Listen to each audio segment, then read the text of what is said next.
What's the easiest choice you can make? Window instead of middle seat? Picking a vendor who sends a great gift basket? Outsourcing business tasks you hate? What about selling with Shopify? Whether you're selling a little or a lot, Shopify helps you do your thing, however you cha-ching. Shopify is the global commerce platform that helps you sell at every stage of your business. From the launch your online shop stage to the first real-life store stage, all the way to the did we just hit a million orders stage. Shopify's there to help you grow. Whether you're selling scented soap or offering outdoor outfits, Shopify helps you sell. Wherever and whatever you're selling, Shopify's got you covered. Sign up for a $1 per month trial period at shopify.com/try. Go to shopify.com/try now to grow your business, no matter what stage you're in. Shopify.com/try.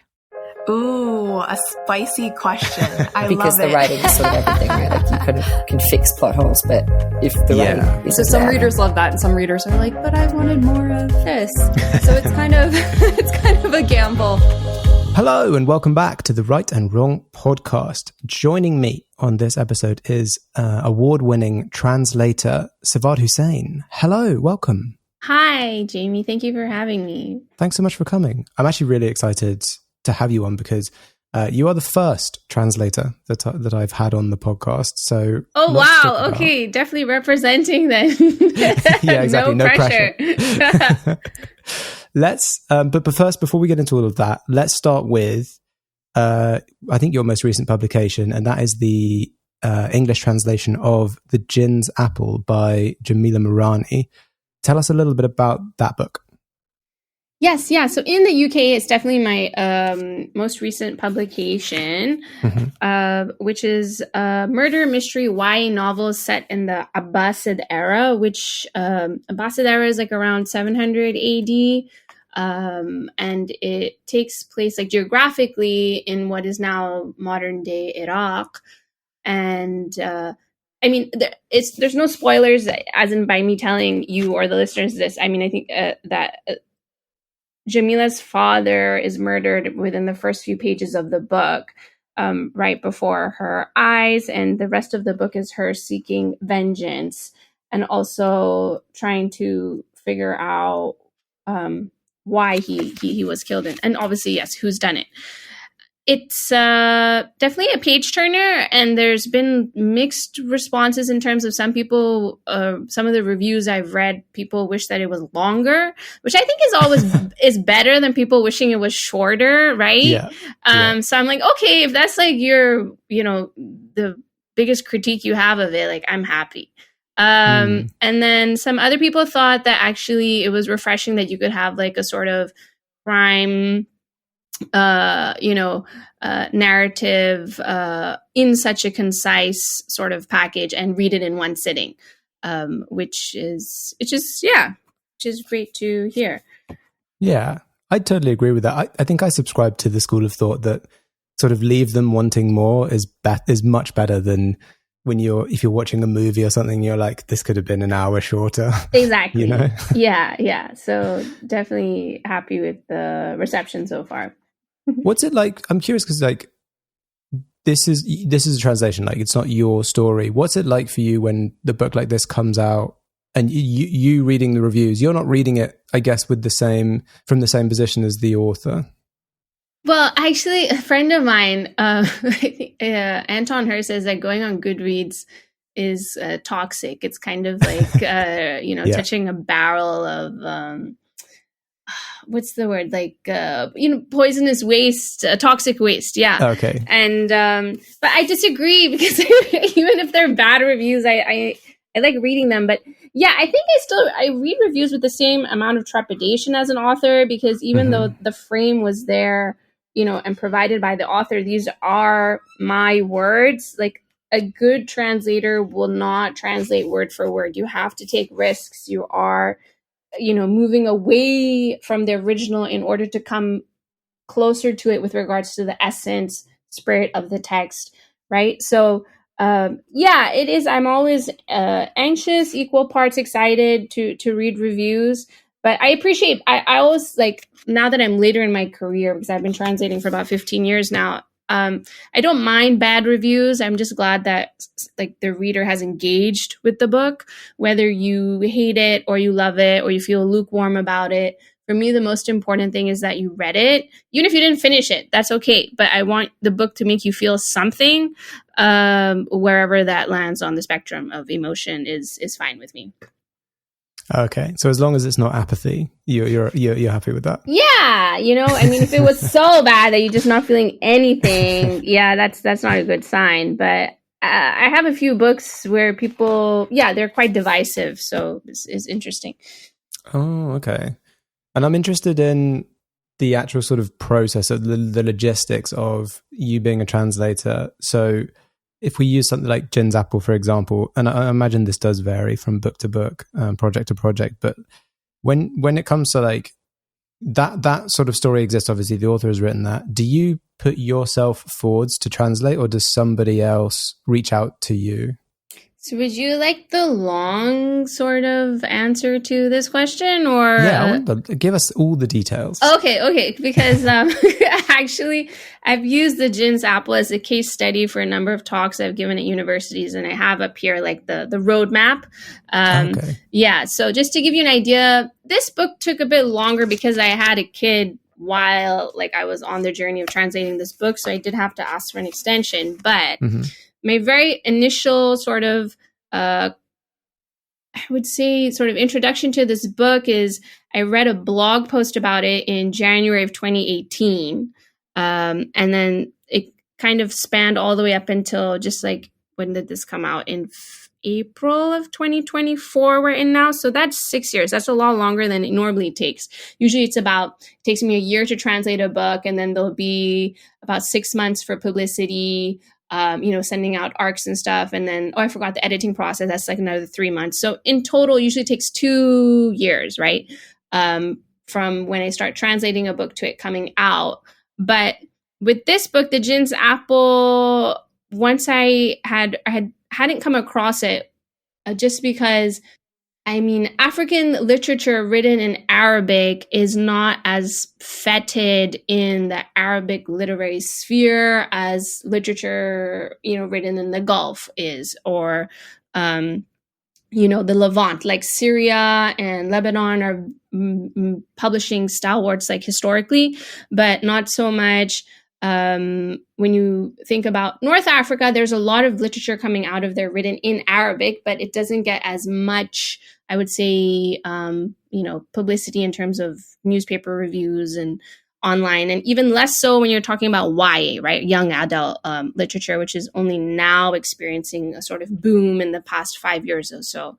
Written in Arabic. So yeah, basically what I did is I contacted the blogger to get the author's, details, and I asked her for the entire manuscript. I did a excerpt for Words Without Borders to try to garner the interest of editors and publishers. And also it just helps editors when you are pitching, to publishers, for them to see that the excerpt was seen as, worthy enough to be published on their online literary outlet, right? As opposed to you just doing an excerpt and being like, hey, I really like this book. What do you think about it? It's like, oh, hey, I really like this book, and this online magazine thought it was interesting too. This is the excerpt if you want to read it. So I pitched it to Neem Tree Press, and we applied for an English Pen grant. God bless English Pen, because they are instrumental in a number of my translations getting funded, which allows me to be a literary translator. We got the grant, and we got the grant in 2020 of December, but I didn't start translating until March of 2022, just because I had my son in 2020. And then, so it actually then does work out to 2 years now, looking at the timeline. If I started translating in 2022 of March, and we published in April of 2024. So actually it is pretty much 2 years. Wow. I just realized that for the first time. Anyway, yes. Okay. So, what I'm really excited about, I know you didn't ask me this, but is just getting more YA literature written, which was originally written in Arabic, into English, because I find the YA lit scene, particularly in the UK. I feel like in the US, a little bit more diverse, but still like lacking a range of perspectives is how I'll put it. And so I think by bringing like voices in from other languages, doesn't just have to be Arabic, but that's what I'm working from, is definitely needed for younger audiences. These days. No, I totally agree. And it's also just like fun to read something, because as someone who's from the UK, grew up in the UK, has not just read books traditionally sort of in that kind of Western folklore kind of setting, but also, you know, it's movies, it's television. It's like, you know, how many retellings of Arthurian legend have I experienced as someone who grew up in the UK? It's so exciting when I get something like you get like a translation from like a Chinese fantasy story, or like a kind of folklore from a different culture or something like that, because it's a whole new world at that point. Like, it's not connected like all the other things that I've read are, where they're, as a big fantasy reader, you know, you read so much stuff where it's just like, this is just an iteration of what Tolkien did 100 years ago. Yeah, that's refreshing to hear, because a lot of the times publishers, like to stick with the tried and true, but then they feel FOMO when someone else takes, the risk, and then it does, like, the 3-body problem, right? I don't know who originally published that, but now it's like a Netflix show, or is it Amazon Prime show, one of them. But originally, I think that book was considered too much outside of the box. Like, who would be interested in this Chinese fantasy, sort of narrative? And now it's just blown up. Yeah, exactly. And I guess as time goes on and the internet kind of expands, we're all so much more integrated than we used to be and things like that. But getting back onto, so my original question was sort of like, how does it work? And so I'm thinking from what you just said, you were very much the driving force in making this translation happen. Yeah, so that actually tends to be the case with the majority of, I've done about like 17 books now, and 14 of them I have been the instigator in terms of, contacting the author. I'm like, I'm a curator pretty much of Arabic literature in English. And if you are a translator working from a language which does not have a robust agenting infrastructure, so like, you're working from Telugu, or you're working from, I would even say, like Japanese, I feel like they have a few more agents now, but Korean and Swedish, for example, have a ton of agents, and French and Spanish and German. And by agents, in case anyone's not familiar with that, with our listeners, is someone who is representing the book on behalf of the author. So the agent is the one who's going to, pitch it to publishers, etc. Now, the thing is, a number of languages don't have agents just because, it's not traditionally been the case, or it just is untapped. And Arabic is one of those languages. So if you are a translator from Arabic, you are also an agent. But I basically do a lot of the work that agents do, but is unpaid. Right. You represent yourself, basically.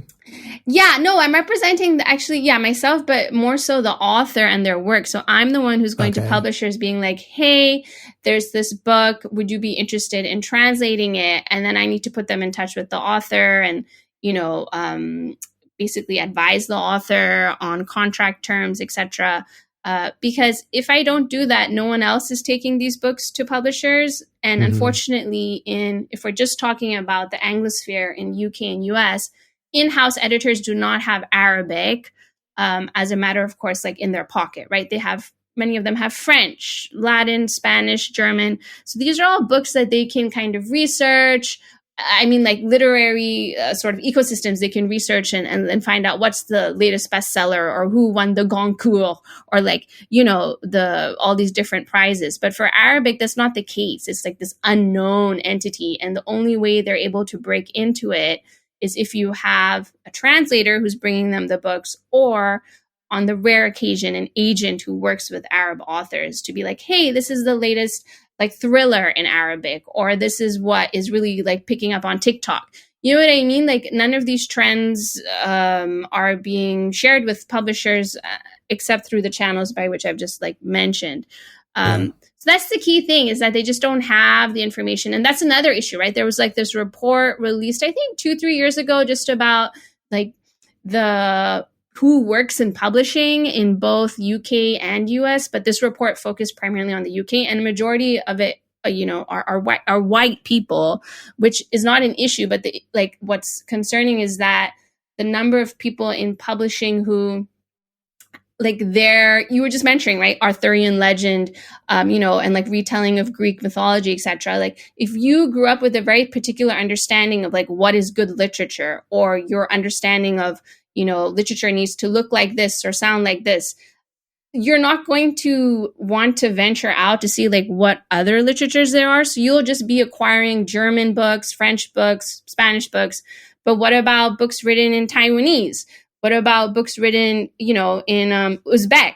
So, yeah, I hope I'm making some kind of sense here. No, yeah, it makes a lot of sense, and especially with, and this is happening across all industries, is like a lot of these big corporations, like big publishers, are becoming more and more risk averse too, which doesn't help that same kind of issue that you're talking about, where, yeah, books in the UK are like branching out. It's still very Eurocentric. It's Greek mythology. It's like things that we've been told we've grown up thinking are like, oh, well, this is the great stuff, so we need to at least tie it to this in some way, because we just haven't seen a lot of the other things from around the world, and we don't know the market. They don't know how the market's going to react to that, I guess.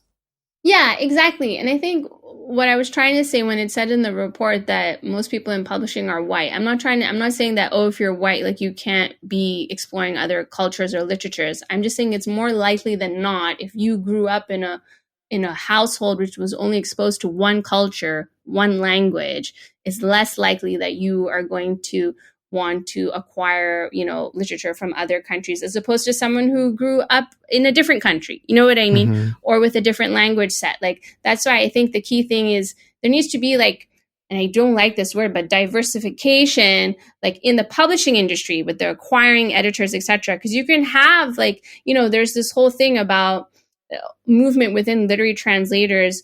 This has become very activist talk now, Jamie. I don't know if you want to keep this in, but there's been this whole like movement within the literary translation sphere that, we need to, that majority of literary translators are from a very specific sort of economic background, right? Because even to be a literary translator, you're operating from a position of privilege. It's not a well-paid profession. I have a full-time day job. I do literary translation in the morning before I go to work, in my lunch break, and in the evenings, because you can't subsist only on literary translation unless you're someone like Anne Goldstein, who is Elena Ferrante's translator, who also used to work as an editor at the New York Times, by the way. So she's like very well connected. Unless you're someone like that, who, you have people knocking down your door to translate books, to be a literary translator is very much, it's not, you're operating from a position of privilege. And as a result, most literary translators, for example, in the US, the Authors Guild did this report, are male and white. But I don't know if you want to include all this, Jamie, because it's very, you might want to just delete all this. Let's get back to your questions. It's interesting. It is interesting stuff. But I mean, on from that thread, just as a kind of, just like an informational thing, in terms of like payment and stuff like that, for an author, obviously the book is going to be published, they're going to have an advance, and then when that gets paid off, they will receive royalties. As a translator, is there a similar kind of structure to that, or is it just a one-off payment for the translator? Complete your staining project with Pittsburgh Paints and Stains, now at Menards. Stain in one coat with ultra-advanced semi-transparent stain. It's a stain and sealant in one that can be applied to damp wood and on hot, sunny days, allowing you to clean and stain your deck in one day. Save big money on Pittsburgh Paints and Stains and head into Menards to get your staining project started today. Save big money at Menards. So it varies from house to house. University presses are unfortunately known for trying to, just give a payment, and they also try to retain copyright and not give royalties to translators. So whenever I mentor a number of translators, and I always highly recommend that they stay away from academic presses, even though they're known to have the most translations published. It's under the worst, working conditions for translators.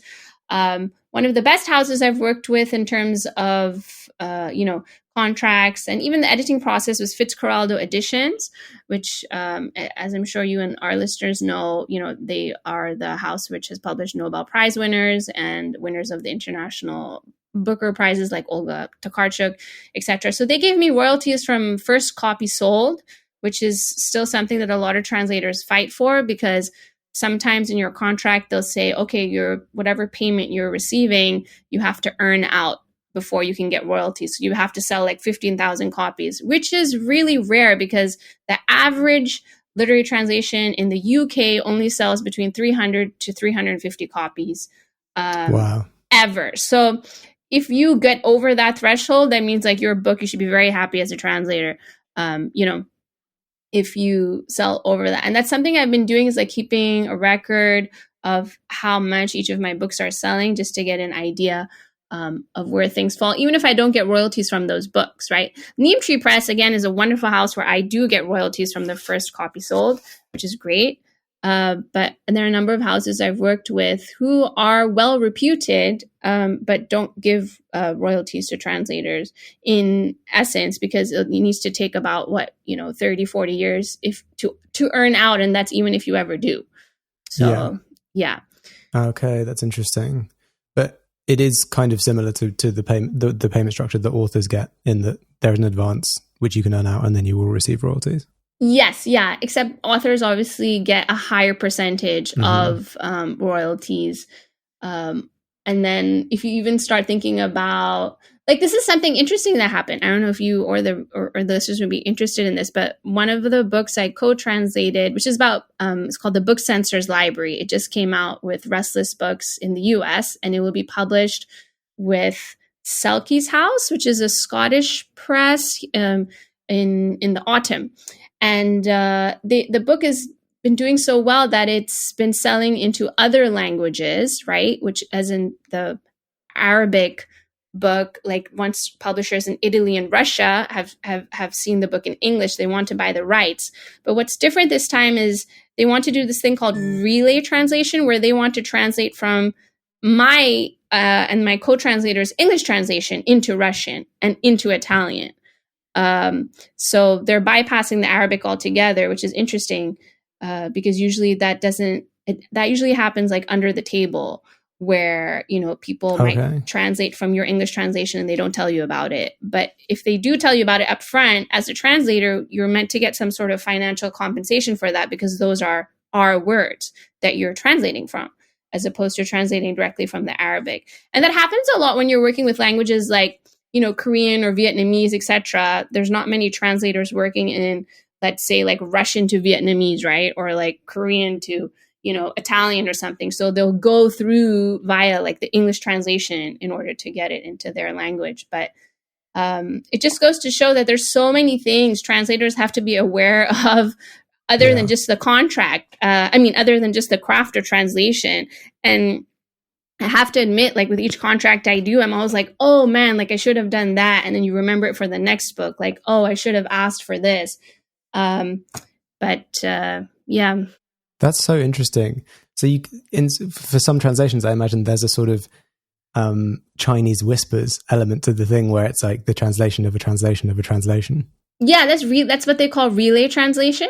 Okay. And it's happening more and more, as you said, because like our world is becoming more interconnected, that more languages do want to translate literature from, far-flung territories, but are unable to access that language. So they go via the English translation. But this is where it's really key for all translators listening to make sure you have a clause regarding relay translations in your contract, because I did not. And so then I was like, I never thought someone would want to translate an entire book from my translation. You know what I mean? And then you're like, wow, it's not just one language, there's two that want to do this. So it just gives you, it's just kind of like a reality check, like to have a little bit more self-confidence in your work and realize that actually, yeah, my work is good enough that, someone might just want to do a translation of my translation, which is pretty mind-blowing for me. Yeah, that's so interesting. And also, I had a German author on not that long ago called Leonie Swan, and she was talking about her translations into English, and she was saying how lost in translation is the thing that you hear when people say it's like, oh, this was lost in translation. But she said for everything that was lost, she also finds new things in translation. So she's like, there's so many exciting and funny kind of turns of phrase that you use in the UK that I learned about that I think are brilliant, that I never could have put in the German version originally. So when you get those relay translations, I imagine you're it's not necessarily worse, but with each translation, it is going to get further and further away from the source material. Definitely. Yeah. 100% to what she said and what you're saying as well, which is why I personally am not a fan of relay translation.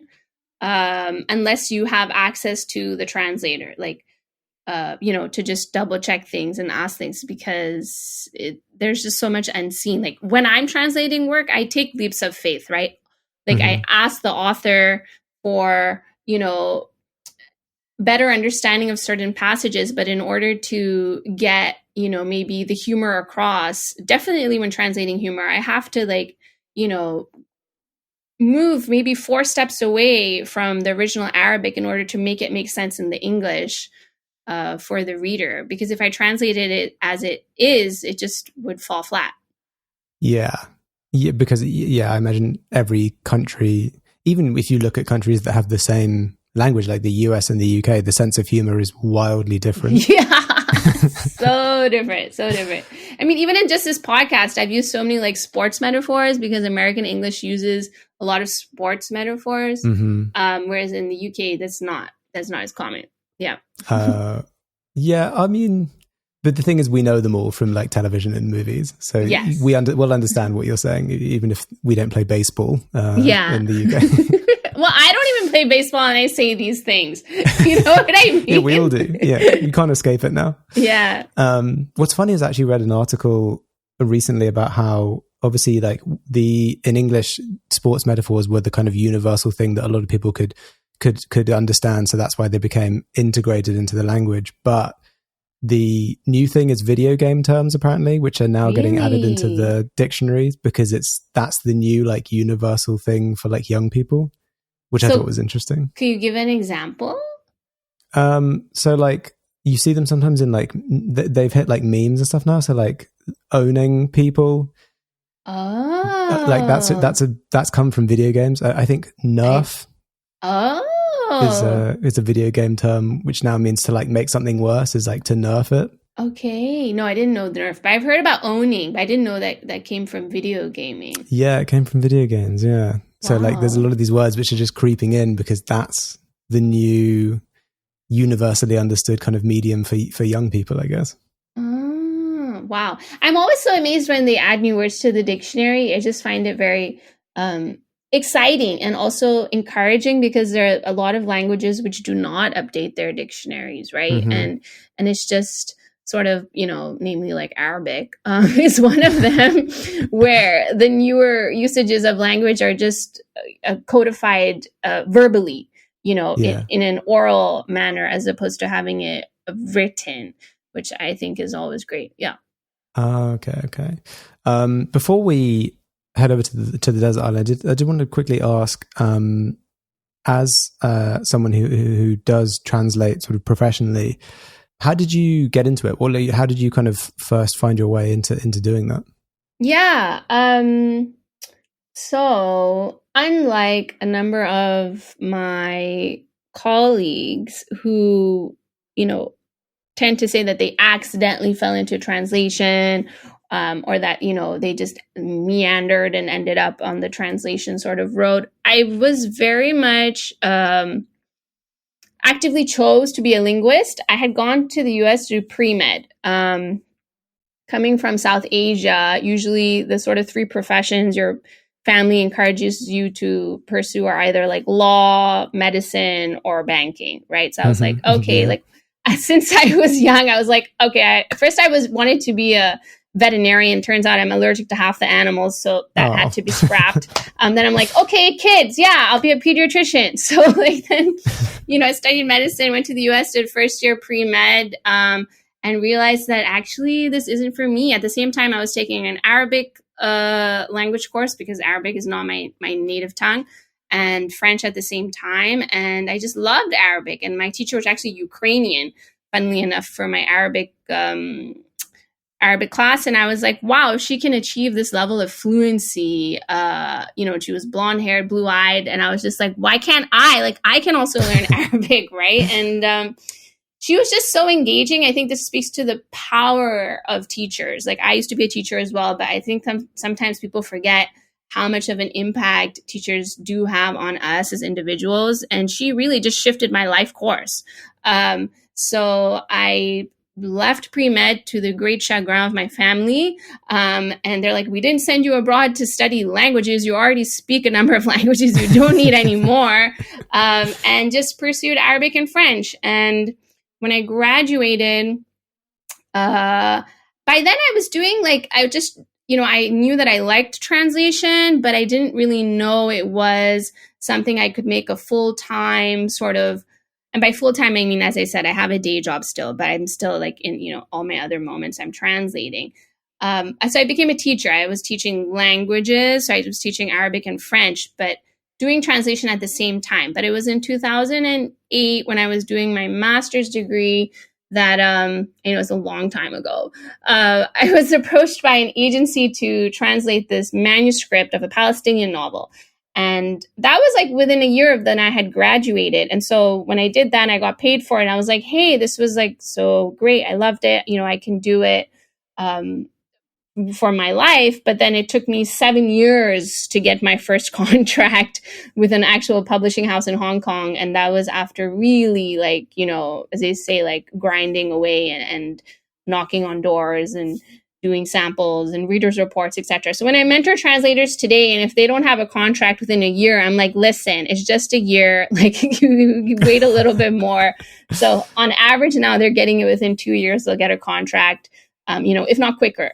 But at that point, I was also living in Johannesburg, which is outside of this, the publishing centers of the world at that time. And so I would say I actively wanted to be a translator. It just took a long time to get there. But I think having to, go through those sort of longer routes to get into translation has served me well, because I picked up a number of other sort of skills along the way, which I now use, when I'm running workshops and stuff.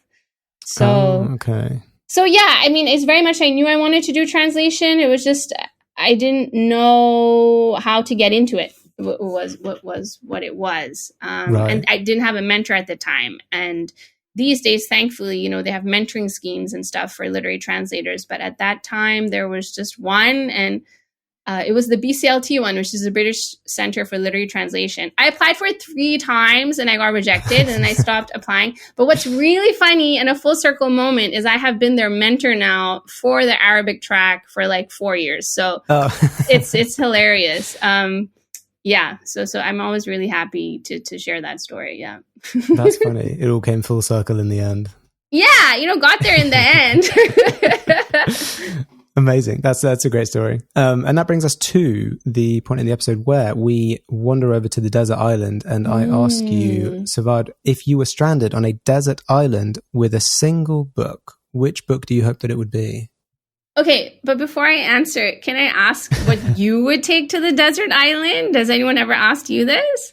Yeah, sometimes people do like to ask, and I would say it would probably change on a fairly regular basis. Oh, interesting. My go-to answers are either Small Gods by Terry Pratchett or The Hitchhiker's Guide to the Galaxy by Douglas Adams, which are very similar in their vibe and their kind of scope.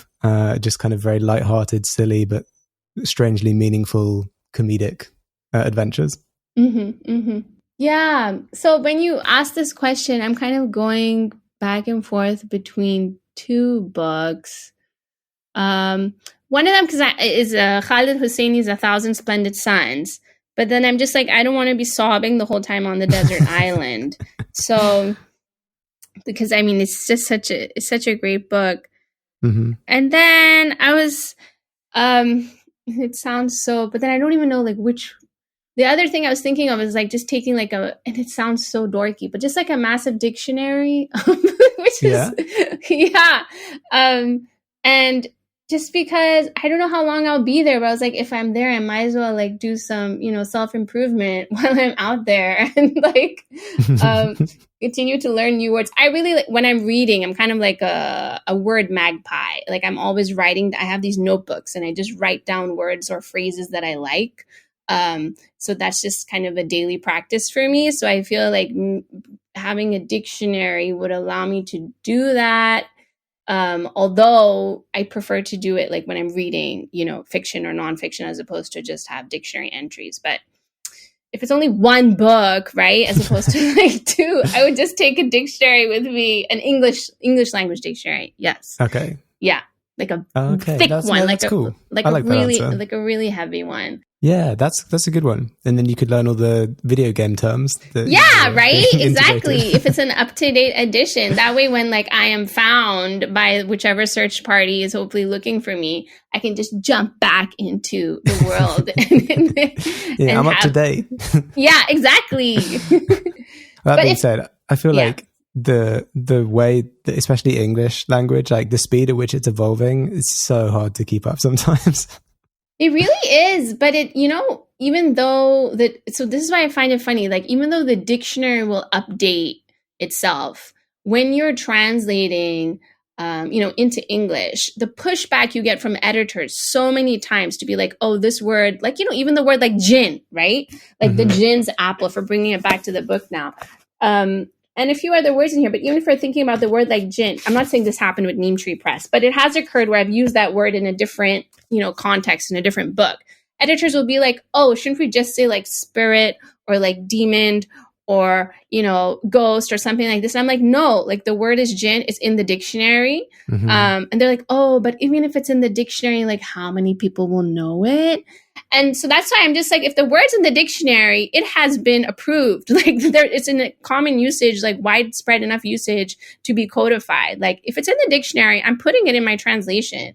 But even if words that aren't in the dictionary, right, there's that whole like back and forth about if you italicize words or not. But so all I was just trying to say is that even if we are happy to have the dictionary updated, a lot of the times editors and publishers are still stuck in a particular era of the sort of language that they want to use. Yeah. And what's acceptable or not. And what would the reader like? When a lot of the times the readers are fantastic and open-minded and are happy to have new words. Exactly, yeah. And it kind of gives it gives it like a word like Djinn gives it, there's like a tie to a certain culture, to a certain place, to a certain time with that, which if you just change it to demon or whatever, that you lose that. It's like lost in the kind of heritage of the word. Right. Next time I'm having this back and forth with the editors, I'm going to give you a call. Okay. I'll give them a piece of my mind. Yeah. I've got some more questions about research and keeping up with local lingo and AI. But this is the end of the regular episode, and that will be in the extended cut, exclusive to my amazing Patreon subscribers. Which I hope the readers also want, but our listeners. We can only hope. Yeah. Amazing. Thank you so much, Sawad, for coming on. It's been great chatting with you. Same here. Just before you go, let me tell everyone where they can keep up with you. That is on Twitter, you can find her at Sawad Hussain, on Instagram at Sawad18, or you can find her website sawadhussain.com. To support the podcast, like, follow, subscribe on your podcast platform of choice, and follow along on socials. Join the Patreon for extended episodes ad-free and a week early, and check out my other podcast, The Chosen Ones and Other Tropes. Thanks again, Sawad, and thanks to everyone listening. We will catch you on the next episode.